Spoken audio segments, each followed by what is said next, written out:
대방열림과 함께하는 가장 확실한 영양사 합격의 길. 영양사 강의 진행 20여 년 이상, 수많은 합격생들이 추천하는 영양사 특강, 5인의 영양사 합격 전문 교수팀, 20여 년 이상 꾸준히 보완되어 온 강의용 교재. 유사상호를 주의하세요. 대방열림. 자, 안녕하세요. 안녕하세요. 네, 반갑습니다. 식품학을 담당하는 김만수입니다.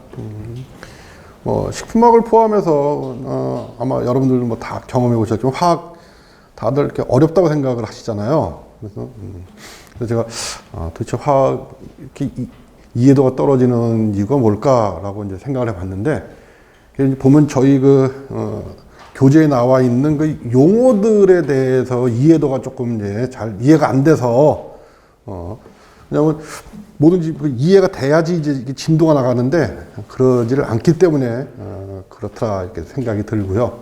그래서 저희는 이제 8주 동안 수업하는 동안에 그 이해도를 높이는 쪽으로 이제 공부를 진행을 할 거예요. 그래서 그 이해도를 높이기 위해서는 결국에는 참 왕도가 없어요, 그죠? 왕도가 없기 때문에 가서 반복적인 수업을 통해서 할 수밖에 없다는 말씀을 드리고요.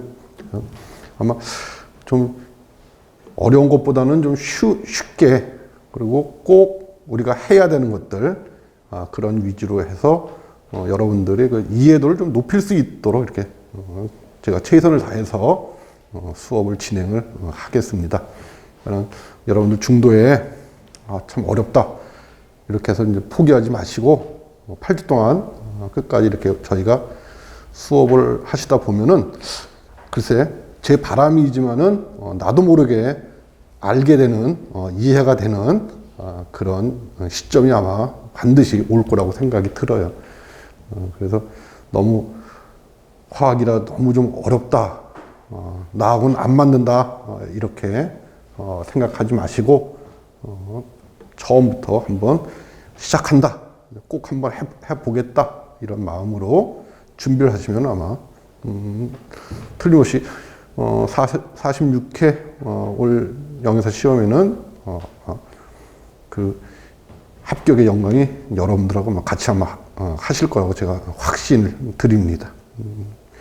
그래서 첫 시간에 뭐 간단하게 이렇게 말씀드리고요. 그리고 뭐 다들 이제 아시고 또 가입들을 하셨겠지만, 저희 그 책 교재 뒤에 보시면은 저희 그 카페 소개가 나와 있잖아요.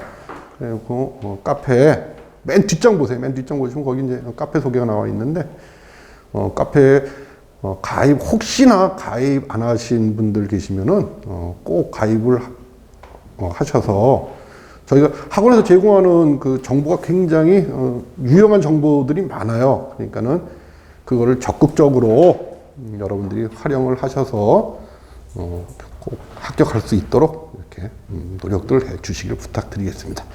자, 간단하게 그냥 이렇게 소개를 드리고 바로 수업을 진행을 하겠습니다. 자, 네, 한번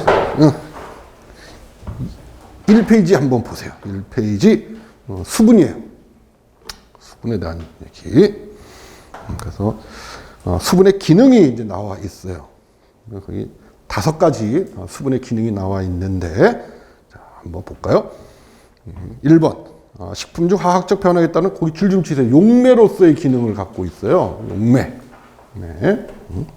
그래서 아마 다들 들어보셨겠지만은 뭐 용액, 용질, 그 다음에 용매. 네. 용매라고 하는 것은 그냥 화학적인 정의로 용질을 녹일 수 있는 물질을 우리가 용매라고 그래요. 그러니까 여기 중간에 있는 요 용질 있죠? 용질을 녹일 수 있는 물질을 용매, 이렇게 화학적으로 정의를 하고요. 그러면 이제 그 두 번째 있는 용질은 용매에 녹는 물질을 용질이라고 우리가 정의를 해요. 용매에 녹는 물질. 그러면 이제 용액은 뭐라고 하면 되겠어요? 용액. 응? 용매에 용질이 녹아있는 상태를 용액 이렇게 얘기를 해요. 예? 그래서 수분은 용매로서의 기능을 어떤 용질을 녹일 수 있는 그런 기능을 갖고 있고, 그 다음에 두 번째로 뭐 영양물질, 산소, 노폐물 등의 이제 운반체로서의 기능도 가지고 있고, 세 번째 체온을 조절하는 기능, 체액의 삼투압이나 pH를 조절하는 기능, 그 다음에 열을 전달해 줄 수 있는 그런 전달 수단으로서의 기능, 이런 것들 갖고 있고, 그 다음에 거기 4번, 5번 좀 표시해 놓으세요. 이게 이제 식품에서 수분의 기능으로 아주 중요한 기능이에요. 4번 보면은 고분자 화합물이라고 그랬어요. 고분자 화합물. 일단 정의부터 한번 고분자. 그러면 아마 여러분들도 고분자라는 얘기는 많이 들어보셨을 거예요. 그죠? 우리 일상생활에서 뭐 고분자 물질 뭐 이런 많이 쓰잖아요. 그죠? 그런데 정의는 도대체 어떤 걸 고분자라고 하느냐 하면은 이런 거를 이렇게 정의를 해요. 분자량이 10,000 이상 되는 물질이라고 정의를 해요. 분자량이 10,000 이상 되는 그런 물질을 우리가 고분자라고 정의를 해요. 그럼 식품에서 이런 분자량이 10,000 이상 되는 고분자 물질로 대표적인 게 뭐가 있을까요? 식품에서 전분, 단백질, 그 다음에 뭐 지질, 뭐 이런 것들이 대표적인 고분자 화합물들이에요. 그래서 이 보시면은 자, 고분자 화합물은 예를 들어서 뭐 전분이나 단백질 같은 그런 고분자 화합물을 자, 어떤 상태로 만드느냐? 콜로이드 상태로 만든대요. 콜로이드 상태. 자, 그 밑에 있는 그림 한번 보세요. 그림 한번 보시면은 자, 10의 마이너스 7승하고 10의 마이너스 5승 사이에 있는 입자들 보이시죠? 그거를 우리가 콜로이드 입자라고 불러요. 콜로이드 입자. 그래서 자, 고분자 화합물을 콜로이드 상태로 만들어줘요.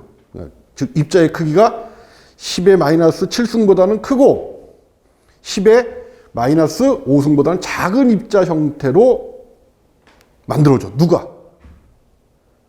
만들어준다는 거예요? 물이.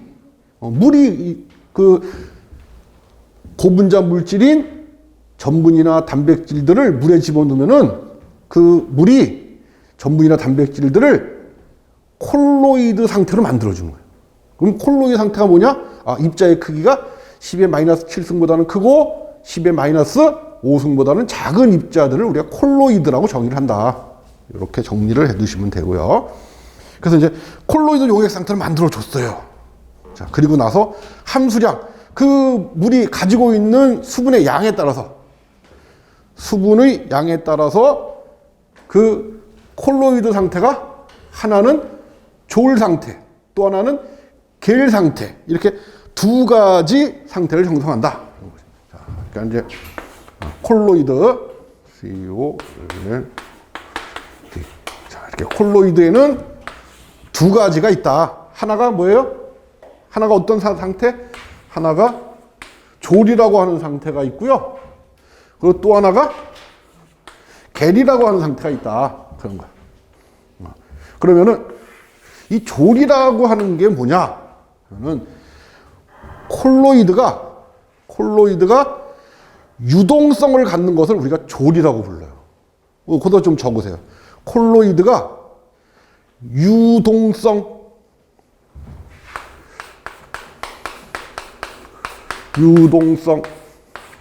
콜로이드가 유동성을 갖는 거예요. 그러니까 유동성이 무슨 뜻이죠? 물이 많아서 이렇게 흐를 수 있는 게 유동성이에요. 물이 많아서 흐를 수. 그런 상태를 졸이라고 그래요. 졸. 그리고 또 하나는 함수에 따라서 수분이 적을 때는 겔을 형성을 해요. 겔. 그럼 겔이라고 하는 것은 뭐야? 수분의 양이 적어서 콜로이드가 자, 콜로이드가 일정한 형태를 갖는 것을 계리라고 그래요. 수분의 양이 적어서 콜로이드가 일정한 형태를 갖는 거.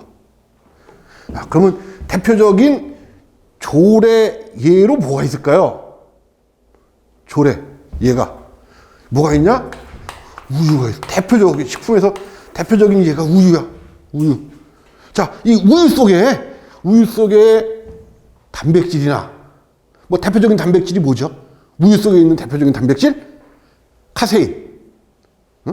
그런 단백질이나 또는 지방이 이렇게 조울 상태로 존재를 해. 조울 상태. 그 다음에 계일 상태는 수분의 함량이 줄어들었다고 그랬잖아요. 그죠? 그래서 일정한 형태를 갖는다고 그랬지. 그 대표적인 게 뭐가 있을까요? 묵, 젤리, 푸딩 이런 것들이 콜로이드가 계일 상태로 존재를 하는 거예요. 계일 상태. 그러니까 이제 그런 예들이 꼭 좀 예들도 좀 적어 놓으세요. 묵, 젤리, 푸딩 같은 것들. 요건 이제 계일 상태야. 요거는. 자, 그런데 그런 거에 누가 관여를 한다고? 물이 관여를 한다. 그 얘기예요. 한다. 그다음에 생체 고분자 구조를 유지시킨다. 요건 이제 나중에 단백질 하면서 말씀드릴 건데요. 생체 고분자 중에서 생체 구조 중에서 2차 구조 유지에 거기 좀 적으세요. 2차 구조 유지에 관여 이렇게. 자, 단백질의 구조를 보시면은 혹시 기억나시는지 모르겠지만요. 단백질의 구조는 1차, 2차, 3차, 4차 구조로 되어 있어요. 근데 이 물은 단백질 2차 구조에도 관여를 해요. 왜냐하면 수소 결합을 하기 때문에 수소 결합을 통해서 2차 구조 형성에 관여를 한다.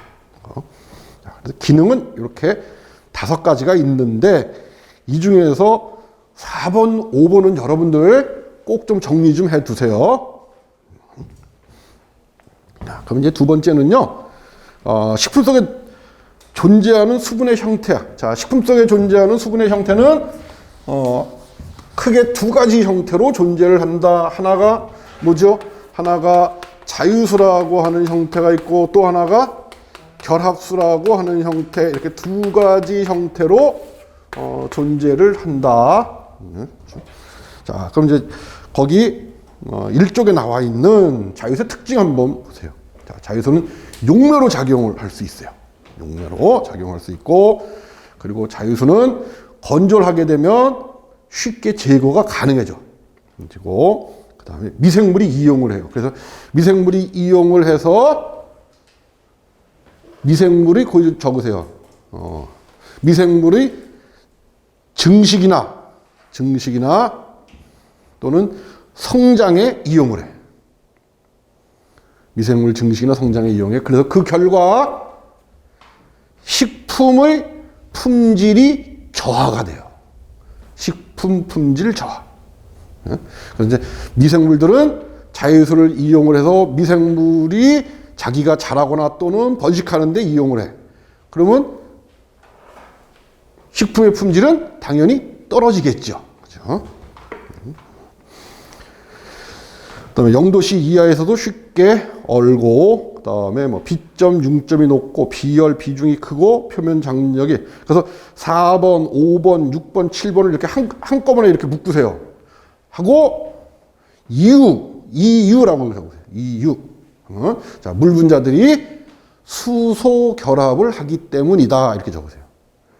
물 분자들이 수소 결합을 하기 때문에 뭐가 커요? B점이 뭐죠? B점, 끓는 점. 융점은 녹는 점. 그다음에 비열, 비중, 뭐 표면의 장력, 점섬 다 뭐 때문에 높다고요? 뭐 때문에 높다고? 물 분자들이 수소 결합을 하기 때문에 높아요. 이렇게. 그래서 만약에 문제가 나온다고 하면은 결론적으로 답은 물 분자들이 수소 결합을 하고 있기 때문이다라고 하는 게 결론이야. 예. 자, 그거에 비해서 결합수, 말 그대로 식품 성분하고 결합이 되어 있는 물이에요. 식품 성분하고 결합이 되어 있는 물. 그렇기 때문에 얘는 자유수와 달리 뭐 용매로서의 기능이 없어요. 용매로서의 기능이 없어. 그리고 보통의 물보다 밀도가 커요. 자, 이거 이해를 요거는 좀 하셔야 돼. 그래야지 나중에 우리가 이제 이거를 막 외웠어요. 자유수의 특징, 결합수의 특징 막 외워갖고 외울 때는 자, 여기 말하는 이 보통의 물이 뭐예요? 그 보통의 물에다 이렇게 줄 좀 쳐주세요. 보통의 물. 보통의 물이 뭘까? 예? 자유수라는데요. 자유수. 거기다 자유수라고 좀 적으세요. 그러니까 달리 얘기하면은 자유수보다 밀도가 크다. 이렇게. 자, 밀도를 구하는 공식은 여러분들 보러 이 공식을 뭐 외워서 활용해라 그런 의미는 아니고요. 이 공식을 통해서 이해를 하자 그 얘기야. 왜냐면 부피분의 질량 또는 뭐 무게로 우리가 예를 들어서요. 이렇게 똑같이 있어요. 그렇지. 여기는 자유수고 여기는 결합수예요. 결합수. 자, 그러면 자유수의 물 분자가 뭐 이렇게 2, 5,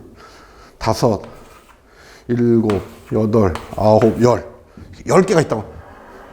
자, 마찬가지로 결합수에도 물이 10개가 있다고. 물 분자가 10개가 있다고 그래. 근데 자, 이렇게 있고 결합수니까는 이렇게 식품 성분하고 이렇게 결합이 되어 있겠죠. 그렇죠. 결합수니까. 그러면 이런 게 몇 개가 있다는 얘기예요. 이런 게 10개, 그지? 이런 게 10개 이렇게 있다. 자, 그러면은 이제 한번 보세요. 물의 부피는 어때요? 물의 부피. 자유수나 결합수, 물의 부피. 그러니까 물의 개수. 물의 개수는 똑같죠. 그죠? 그러니까 부피는 같단 말이야. 근데 자유수에 비해서 결합수는 식품 성분하고 결합이 되어 있는 상태잖아요. 그럼 무게가 어떻게 되겠어? 결합수가 더 크겠죠? 그러니까는 부피는 같지만 무게가 더 무거우니까 밀도가 어떻게 돼? 결합수가.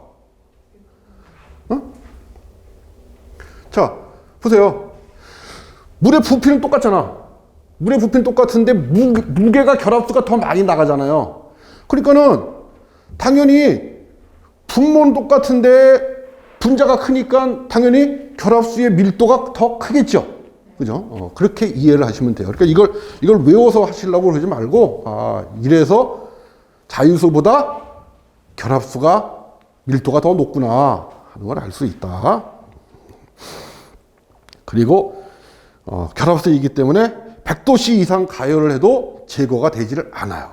식품 성분하고 이렇게 결합이 되어 있기 때문에. 그리고 0도씨 이하에서도 얼지 않는다. 0도씨 이하뿐만 아니고 거기다 가로치시고 마이너스 20에서 마이너스 30도에서도 얼지 않는 물이에요. 결합수는. 마이너스 20에서 마이너스 30도. 그래서도 얼지 않는 물. 그다음에 얘는 여섯 번째, 미생물이 발화와 번식에 이용되지 못해요. 왜? 미생물이 물을 이용하려면은, 근데 이런 거는 뭐 나오기 모르는데, 자, 미생물이 이렇게 있는데 물이 이렇게 있어요. 그러면 자유수 같은 경우에는 미생물이 이용을 해서 식품의 품질을 저하시킨다고 말씀드렸었잖아요. 자, 근데 결합수는 왜? 그러면 물이 이 미생물의 어디를 통해서 통과를 할까요? 어디를 통과를 할까요? 미생물의 세포막을 통과를 해야 돼. 그래야지 이 세포막을 통과해야지 이 세포 이 안쪽에서 화학작용을 일으킬 거란 말이야. 근데 결합수 같은 경우에는 이렇게 결합이 되어 있는 거잖아요. 그러니까는 크기가 크니까, 즉 분자량이 크니까 세포막을 뭐해? 통과할 것 같아? 못할 것 같아요? 통과 못해. 그래서 이용을 못하는 거예요. 그래서 결합수를 이용을 못해요. 그러니까 결합수를 이용을 못하니까 미생물이 번식하거나 성장하는데 이용할 수가 없겠죠. 그죠? 그래서 오랫동안 오랫동안 식품을 저장할 수가 있다. 그 얘기야. 네? 식품을 압착해도 제거되지 않는 물. 그래서 한다. 자, 그래서 식품 속에 들어있는 수분의 형태는 크게 두 가지, 자유수와 결합수 형태로 존재하고, 그들의 특징은 요렇다는 거 좀 살펴봤어요. 그 다음에 이제 세 번째는 뭐냐면요, 이거예요. 식품 속에 들어있는 수분의 양을 측정하려고 그래. 아니, 식품 속에 들어있는 수분의 양이 도대체 얼마만큼 되느냐 하는 양을 측정하는 방법인데 두 가지 방법이 있다 이거. 수분의 양을 측정하는 방법. 수분의 양을 측정하는 방법에는 두 가지가 있다. 하나가 뭐를 통해서 수분 활성도라고 하는 것을 통해서 식품 속에 들어있는 수분의 양을 측정하는 경우가 있고요.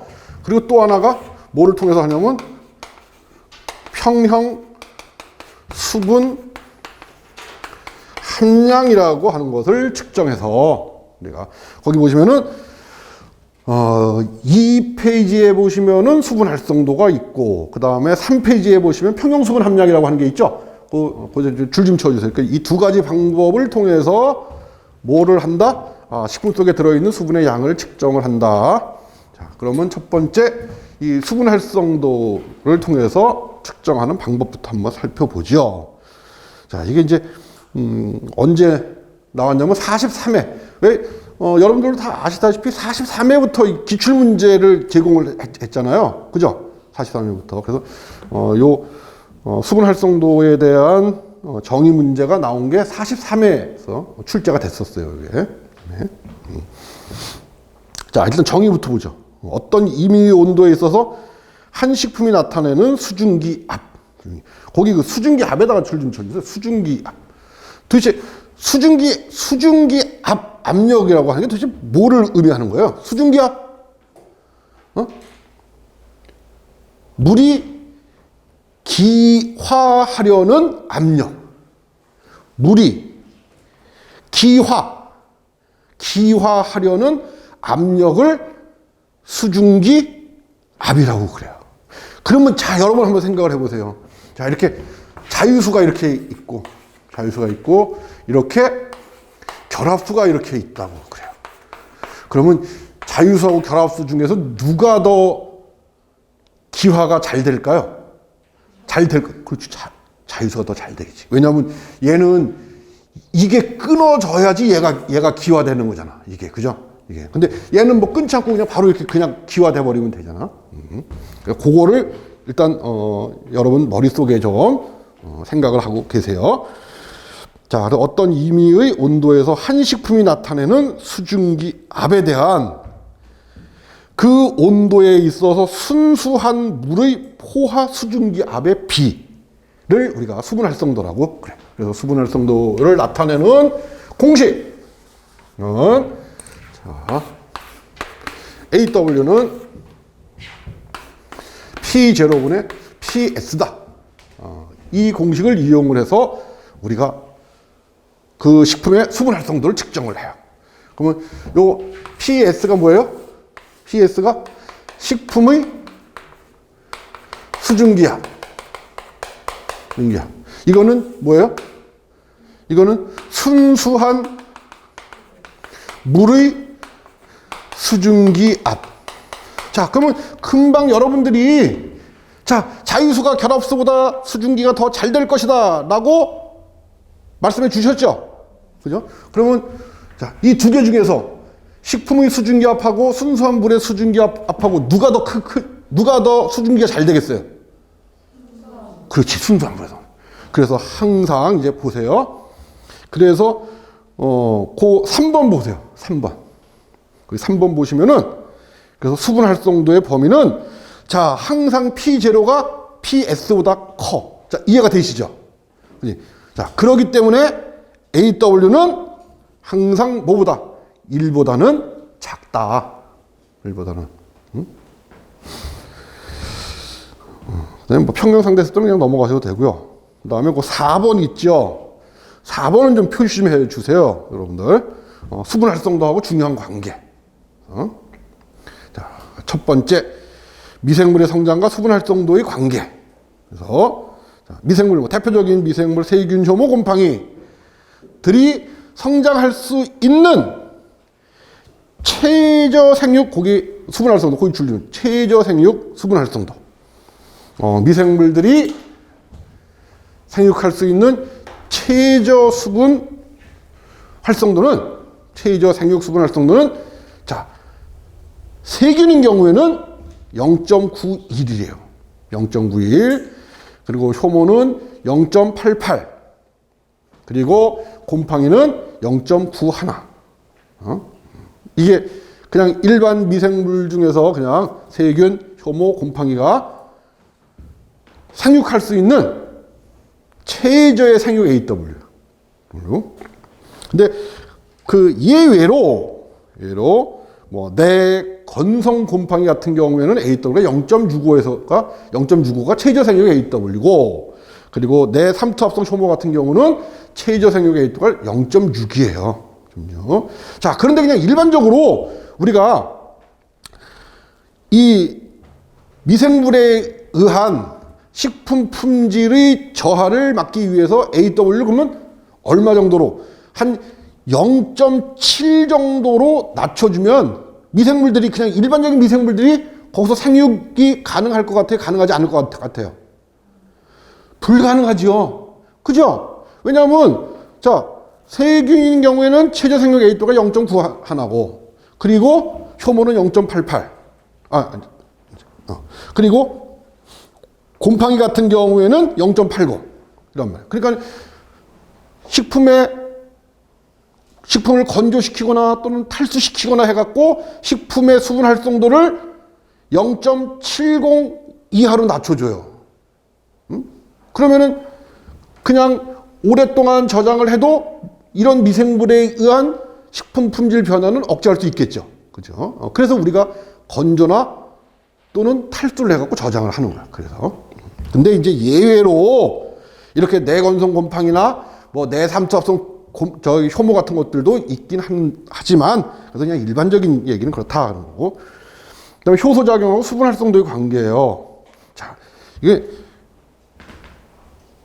수분 활성도하고 효소 작용하고 관계. 그 대표적인 그런 효소들이 거기 나와 있는 아밀라제나 폴리페놀 옥시다제예요. 자, 아밀라제는 뭐 하는 효소죠? 여러분들이 많이 들어봤죠? 아밀라제. 그러면 전분을, 자, 거기도 줄 좀 적으세요. 전분을 가수분해하는 효소야. 그러니까 가수야, 가수. 무슨 뜻이에요? 가수. 가수, 한자로 쓰면은 물을 첨가해서 분해하는 반응. 이게 가수분해 반응이에요. 그러니까 당연히 이 효소는, 아밀라제라고 하는 효소는 물이 없으면 효소 작용을 못 하겠죠. 그죠? 폴리페놀 옥시다제. 또 마찬가지예요. 이거는 효소적 갈변에 관여하는 효소예요. 거기다가 그 PPO에다가는 효소적 갈변에 관여하는 효소. 자, 얘도 산화효소인데, 얘는 산화효소예요. 산화효소인데, 얘도 수분의 양이 있어야지만 효소 작용을 해. 그래서 일반적으로 이와 같은 아밀라제라든지 PPO 같은 경우, 폴리페놀 옥시다제 같은 경우에는 AW가 0.85, 거기 줄 좀 주세요. AW가 0.85 이하에서는요, 효소의 작용을 정지를 해. 효소 작용을 정지한다. 또는 억제된다. 그 다음에 이제 세 번째, 삼투압하고 수분 활성도의 관계예요. 자, 용질의 농도를 증가시켜. 자, 여러분들 이걸 뭐 생각하시면 되냐면요, 우리가 이제 김장철에 배추를 절이는 거예요. 그러면 배추 절이기 위해서 어떻게 해요? 이렇게 큰 통에다가 소금물을 이렇게 타죠? 그러고 나서 이렇게 배추를 이렇게 집어넣잖아. 그죠? 이제 그게, 하루 정도 이렇게 두잖아요? 그럼 잘 보세요. 이제 배추를 절이기 위해서 용질의 농도를 증가시켜. 즉, 소금물의 농도를 이제 증가시켰다. 그 얘기예요. 이렇게 두면 삼투압이 증가를 해. 삼투압이. 그러니까 어디 삼투압이면 배추 속에 있는 배추 속 그 세포막 안쪽에 있었던 농도하고 소금물하고 누가 더 높다는 얘기예요. 소금물이 더 높아졌다. 그 뜻이야. 그래서 삼투압이 높아져요. 그러면은 배추 안쪽에 있었던 수분이 그 삼투압을 맞추기 위해서 삼투압의 농도를 좀 낮추기 위해서 배추 속에 있었던 수분이 배추 바깥쪽으로 빠져나가. 세포막을 통해서. 그러면은 그 소금은 어떻게 될 것 같아요? 소금은 배추 바깥쪽에 있었던 소금이 배추 안쪽으로 들어오게 돼요. 이렇게 무기질이 이동을 하게 된단 말이에요. 그게 우리가 말하는 배추가 절여지는 거예요. 그게 절여지는 거. 자, 그럼 다시 한번 그 생각으로 한번 보죠. 자, 용질의 농도를 증가시켜. 지금 바깥쪽에 용질의 농도를 증가시키게 되면은 삼투압이 높아지게 돼. 그래서 그 결과 식품 내에 있는 수분이 아까 농도를 맞춰주기 위해서 식품 안에 있었던 수분이 바깥쪽으로 빠져나간다 그랬잖아요. 그러니까는 식품 내에 있었던 AW는, 즉 수분 활성도는 낮아지겠죠. 그죠? 그래서 감소해서 세포가 탈수 현상을 일으키게 된다. 그래서 이것을 이용한 대표적인 저장 방법이 바로 염장이라고 하는 방법과 당장이라고 하는 방법이다. 그래서 뭐 소금 절임 같은 경우 그냥 건소금을 뭐 생선 같은 데도 건소금을 이렇게 뿌려준 건염법이라고 해서 이렇게 뿌려줘서 수분을 빼내서 이제 건조하는 방법도 있다 하는 거 좀 알아두세요. 그 다음에 화학 반응과 수분 활성도 관계. 자, 거기 비효소적 갈변 반응, 거기다 줄 좀 쳐주세요. 비효소적 갈변 반응. 자, 비효소적인 갈변 반응에는요, 크게 몇 가지가 있느냐 하면은 크게 우리가 세 가지가 있어요. 하나, 둘, 셋. 그래서 하나가 아마 다 들어보셨을 거예요. 마이야르 반응이라고 하는 게 있고, 또 하나가 캐러멜화 반응이라고 하는 게 있고, 그리고 끝으로 비타민 C의 갈변 반응. 이렇게 이 세 가지가 바로 비효소적, 그러니까 효소에 관여 없이 뭐 하는 거예요? 식품 성분들끼리 서로 상호작용에 의해서 갈변하는 반응이 바로 비효소적인 갈변 반응이고요. 대표적인 종류가 하나, 둘, 셋. 이렇게 세 가지가 있다. 자, 그러면 이제 다시 책으로 와서 비효소적 갈변 반응 중 아미노 카보닐 반응이라고 하는 게 뭐냐면은 이거예요. 자, 마이야르 반응을 또는 뭐라고도 부르느냐 하면, 왜냐하면 식품 성분 중에 있는 아미노기하고 식품 성분 중에 있는 카보닐기가 서로 반응을 해서 갈변되는 거기 때문에 아미노 카보닐 반응이라고도 해요. 그리고 또 뭐라고도 해? 자, 반응 결과 생긴 갈색 색소 물질이 멜라노이딘이에요. 그래서 멜라노이딘 반응이라고도 그래. 마이야르 반응, 아미노 카보닐 반응, 멜라노이딘 반응 다 같은 말이에요. 같은 말.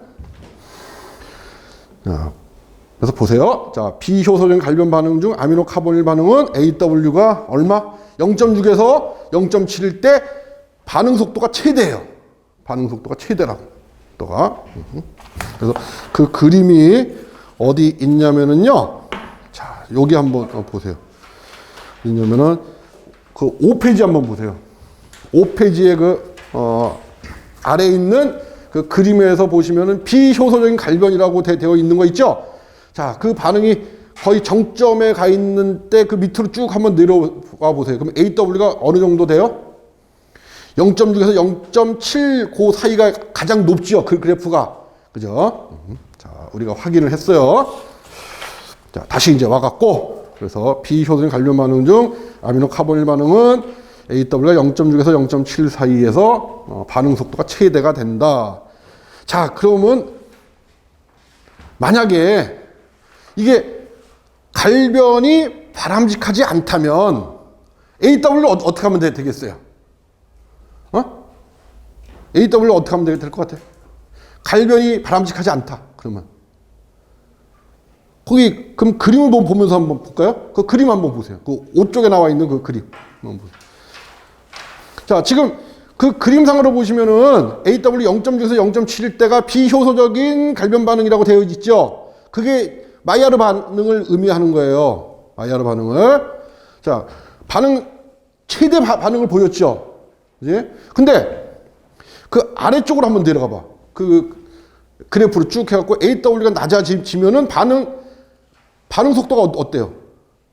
반응 속도 낮아지죠. 그럼 반응 속도 낮아진다는 얘기는 무슨 뜻으로 우리가 이해하면 돼요? 아, 갈변 반응이 잘 안 일어난다라고 하면 돼요. 그러면 제가 지금 질문 드렸던 게 이거예요.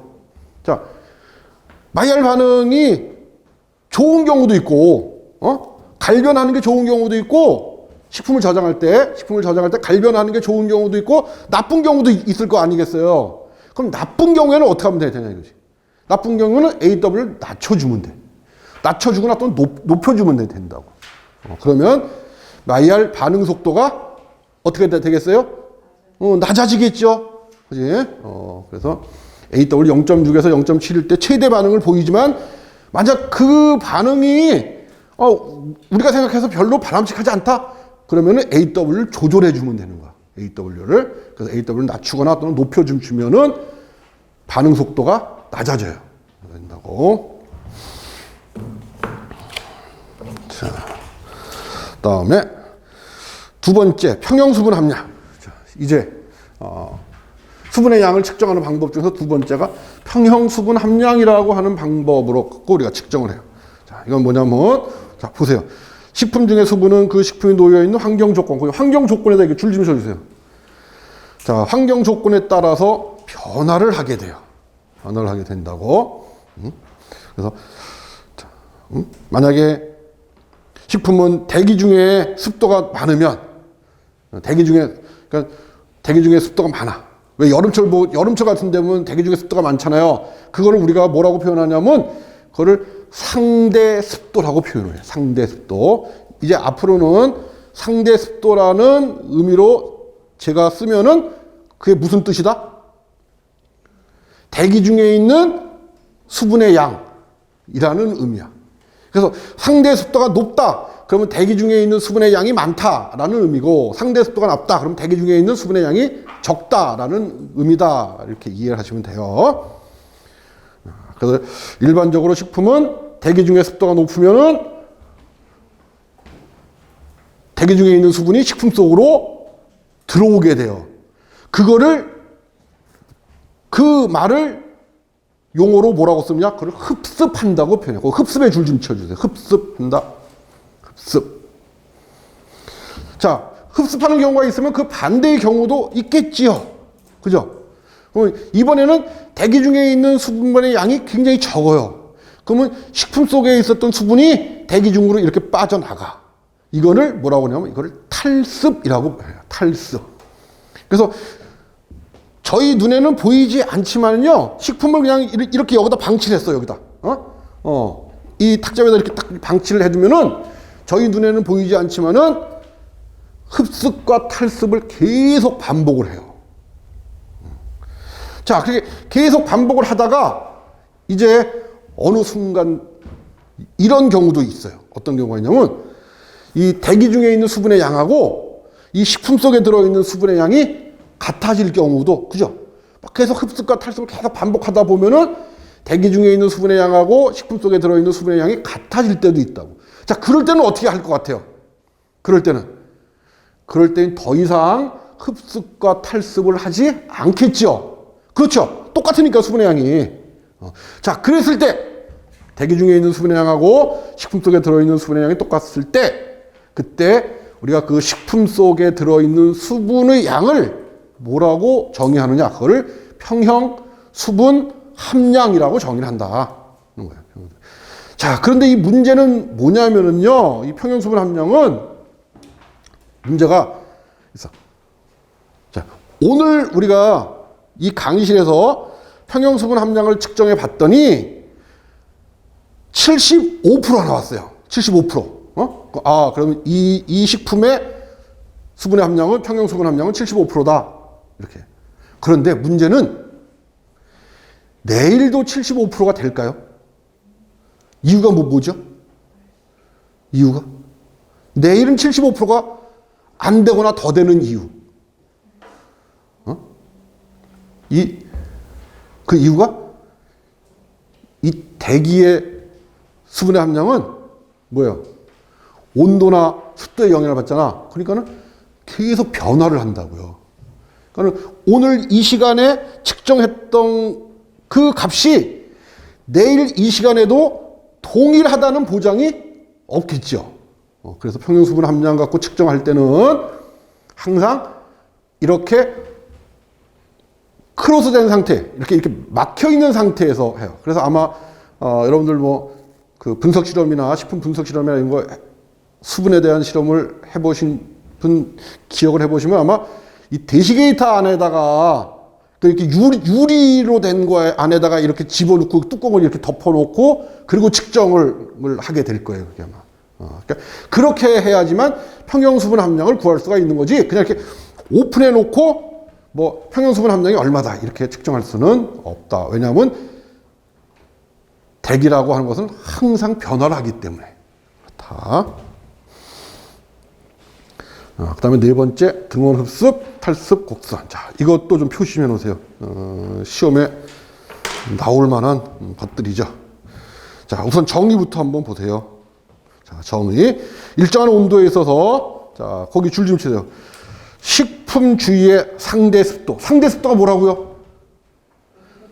대기 중에 있는 수분의 양. 그지? 자, 식품 중의 상대 습도 또는 수분 활성도와 그 식품이 함유하고 있는 평형 수분 함량하고의 관계를 나타낸 그래프를 우리가 뭐라고? 등원 흡습 곡선 또는 등원 탈습 곡선이라고 정의를 한다. 그러니까 뭐하고 뭐의 관계예요? 뭐하고 뭐의 관계야? 상대 습도와 평형 수분 함량하고의 관계를 나타낸 그래프.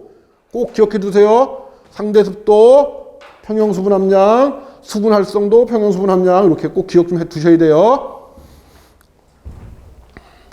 자, 그래서 이 등원 흡습 탈습 곡선을 그려봤더니 자, 이제 나올 만한 게 바로 그거예요. 곡선을 그려봤더니 어떤 곡선이 그려져? 거기 뭐라고 돼 있어요? 역 S자 형태의 그래프가 그려지는 거예요. 역 S자 형태의 그래프가. 꼭 기억해 두세요. 등원 흡습 탈습 곡선을 그려봤더니 역 S자 형태가. 그리고 그 아래에 있는 그림과 같이 자, 탈습 곡선과 흡습 곡선이 일치하지 않지요. 그렇죠. 그 그래프에서 위에 있는 그래프가 탈습 곡선이에요. 그리고 그 아래에 있는 그래프가 그게 흡습 곡선이야. 그러면은 탈습 때 나갔던 수분이 흡습 때 전량 다 안 들어오니까 저렇게 차이가 생기죠. 그래서 이런 차이를 뭐라고 한다? 이거를 우리말로 이력 현상. 자, 그것도 줄 좀 쳐주세요. 응? 이것도 나올 만한 거야. 이력 현상. 즉 뭐야? 흡습 곡선과 탈습 곡선이 일치하지 않는 것을 우리가 이력 현상이라고 한다. 이렇게 두시면 되고요. 그 다음에 이제 4번 4페이지에 보시면 자, 등원 흡습 곡선의 각 영역에서의 성질. 그러니까 등원 흡습 탈습 곡선을 그려보면은 그 그림에서 보셨다시피 이런 형태의 그래프가 그려지죠. 이런 형태의 그래프가. 그죠? 그래서 아이고. 이 위에 있는 게 이게 탈습 곡선이고요. 그죠? 그리고 이 아래에 있는 게 흡습 곡선이 되겠죠. 그래서 자, 탈습 시 나갔던 수분이 흡습 시 전량 다 안 들어오는 건 이런 거를 우리가 이력 현상이라고 한다. 이렇게 정리했었어요. 자, 그래서 이 탈습 곡선과 이 흡습 곡선을 상대 습도 거기 줄 좀 쳐주세요. 거기 자, 뭐야? 상대 습도의 정도에 따라서 이 등원 흡습 탈습 곡선을 이렇게 3등분 할 수 있다. 그 기준이 상대 습도예요. 상대 습도에 따라서 이 등원 흡습 탈습 곡선을 이렇게 3등분 할 수 있다. 그래서 이거를 A 영역, B 영역, C 영역 이렇게 우리가 표시를 한다. 그래서 A 영역은 또 다른 말로 우리가 뭐라고 부르냐면 단분자막 형성 영역이라고 부른다. 단분자막 형성 영역. 그래서 단분자막 형성 영역에서 여러분들 세 가지는 꼭 좀 기억해 두고 계셔야 돼요. 하나가 뭐냐면 자, 이 단분자막 형성 영역에서 수분은 좀 어떻게 하고 있느냐 하는 거지. 자, 식품 중 수분은 식품 성분 중에 자, 카르복실기나 아미노계 같은 자, 거기 그다음부터 줄 좀 줘. 그러니까 식품 성분 중 이온기들하고 꼭 기억해 두세요. 식품 성분 중 이온기들하고 아주 강한 무슨 결합? 이온 결합을 하고 있어요. 이온 결합. 이 A 영역에 있는 수분은 식품 성분 중에서 어떤 애들? 이온기들. 식품 성분 중 이온기들하고 아주 강한 이온 결합을 하고 있어요. 이온 결합 있고. 그래서 거기 뭐 니은은 말고 디귿. 자, 만일 유지식품인 경우에는 안정성과 저장성이 낮아. 자, 거기 그 밑에 있는 그림 한번 보세요. 그림 보시면 단분자층 영역, 즉 A 영역이죠. 거기 보시면은 자, 식품 성분하고 물 분자가 이렇게 결합되어 있는데요. 물 분자가 적으니까 중간중간 빈 부분이 보이죠. 물 분자가 결합 못하고 있는 부분들이 보이잖아. 그 거기에 뭐가 결합을 한다는 거예요. 식품 성분하고. 그 위에 산소나 빛이 식품 성분하고 직접 결합을 해버려.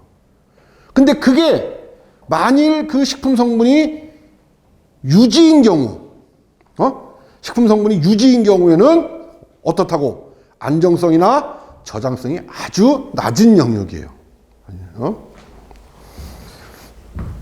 그리고 리을 보면 뭐 결합수 형태로 존재를 한다 되어 있어요. 그래서 어떤 A의 특징은 식품 성분들하고 그러니까 수분이 식품 성분들하고 뭐 한다고? 아주 강한 이온 결합을 하고 있어요. 만일 A 영역일 때 유지식품인 경우에는 오히려 저장성과 안정성이 낮은 영역이야. 낮은 영역. 그리고 얘는 결합수 형태로 존재를 한다. 뭐 비트 포인트 뭐 이런 거는 그냥 넘어가고 그다음에 이제 그림으로만 보시고 자, 비트 포인트 한번 그림 한번 보세요. 거기 밑에 비트 포인트라고 하는 자, 정의가 물 분자들이 균일하게 하나의 분자막을 형성하는 영역으로 지방의 상패가 억제돼. 자, 거기 바로 단분자막 밑에 있는 것이 그게 비트 포인트예요. 그러니까 이론적으로 이제 식품 성분들하고 물 분자가 이게 단일막으로 쭉 연결되어 있죠. 그러니까는 햇빛이나 그 단분자막 같이 햇빛이나 공기가 직접 유지식품하고 반응을 못 하겠죠. 그래서 지방의 산패가 억제가 되는 그런 영역이야. 그 다음에 B 영역을 한번 보죠. B 영역. 자, 복수분자막 형성 영역이라고 하는 거예요. 자, 이때는 그 그림상에서 봐도 뭐요? 비트 영역 그 위에 물 분자들이 쭉 이렇게 결합하고 있죠. 그렇죠? 그래서 이 사이에서는 자, 식품 성분 중에 있는 수분이 무슨 결합을 해? 거기 줄 좀 쳐야 돼요. 수소 결합을 하고 있는 거야. 수소 결합. 꼭 기억해 두셔야 돼요. 수소 결합. 그러니까 A 영역에는 물 분자가 무슨 결합? 이온 결합. B 영역에서 물 분자가 무슨 결합? 수소 결합. 이렇게 꼭 기억해 두셔야 돼요. 수소 결합을 하고 있어요. 이 특징을 보시면은 네 번째 있죠. 리을 보면은 건조식품인 경우 안정성과 저장성이 가장 좋은 영역이다. 그래서 A 영역에서는 주로 문제가 나온다고 하잖아요. 그러면 이온 결합 문제에 그 다음에 뭐 유지의 안정성과 저장성이 낮다는 얘기가 나와요. 그거에 비해서 B 영역에서는 수소 결합을 하고 있다 하는 얘기하고 일반적인 그냥 건조식품인 경우에는 안정성과 저장성이 가장 좋은 영역이 B 영역이다 하는데요. 그 다음에 이제 C영역이에요. C영역은 지금 이 그래프상을 보면 이쪽이에요. 수분 굉장히 많은 쪽이죠. 이쪽, 그지? 자, C영역 한번 보세요. 물 분자들이 식품 성분에 대해서 거기 줄줄줄 용매로서 작용을 하는 거예요. 그럼 자유수란 뜻이잖아요. 그죠? 아까 왜 자유수 특징에 보면 첫 번째가 용매로서 작용한다 라는 표현을 했잖아. 그죠? 용매로서 작용을 하고, 그리고 자, 효소나 화학적인 반응이 일어나요. 그러니까 당연히 식품의 품질이 떨어지겠죠. 떨어지고, 그리고 미생물이 생육이나 증식이 가능해지는 영역이야. 그래서 종합적으로 뭐라고 얘기를 해? 식품의 품질 저하가 가장 많이 일어나는 영역이라고 우리가 얘기를 해요. 그래서 식품의 품질 저하가 가장 많이 일어나는 영역은 C영역. 그리고 C영역에 있는 물은 결합수예요, 자유수예요? 자유수. 꼭 그러니까 A영역과 B영역은 결합수, C영역은 자유수. 오케이. 그리고 A영역은 이온 결합. 그러니까 결합수 중에서 결합수인데 무슨 결합? 이온 결합. 그리고 B영역은 결합수야, 무슨 결합? 수소 결합. 기억해 두세요. 5쪽에 보시면은, 5페이지에 보시면은 식품의 안정성. 자, 지금까지 우리가 딱 시작해서 지금까지 얘기했던 거의 결론이야. 뭐라고 하냐면, 자, 식품을 장기간 안전하게 보존하기 위해서는 당연하죠. 식품의 수분 활성도를 어떻게 해야 돼? 낮춰야 안전해지겠죠? 그지? 그래서 수분 활성도를 낮추는 방법으로 3가지 방법이 있어요. 하나가 물리적인 방법, 또 하나가 화학적인 방법, 또 하나가 온도를 조절하는 이 3가지 방법이 있다. 종류도 꼭 좀 기억해 두세요. 물리적인 방법, 화학적인 방법, 온도 조절, 이렇게 3가지가 있다. 그래서 물리적인 방법으로 뭐 대표적인 것이 건조나 탈수를 하는 방법이 있고, 화학적인 방법으로는 용질을 첨가하는 거예요. 그래서 아까 왜 했던 것 있죠? 뭐 소금을 첨가한다든지 설탕을 첨가한다든지 그러면은 수분 활성도가 낮아지잖아요. 그죠? 그리고 온도를 조절해. 그래서 저장 온도를 높여주는 것이 아니라 저장 온도를 낮춰요. 꼭 기억해 두세요. 저장 온도를 낮춰서 물 분자들의 활성을 감소시켜. 그러면서 뭐를 한다? 그러면 AW가 낮아질 수 있다. 자, 잠시 쉬었다가 다시 말씀드릴게요.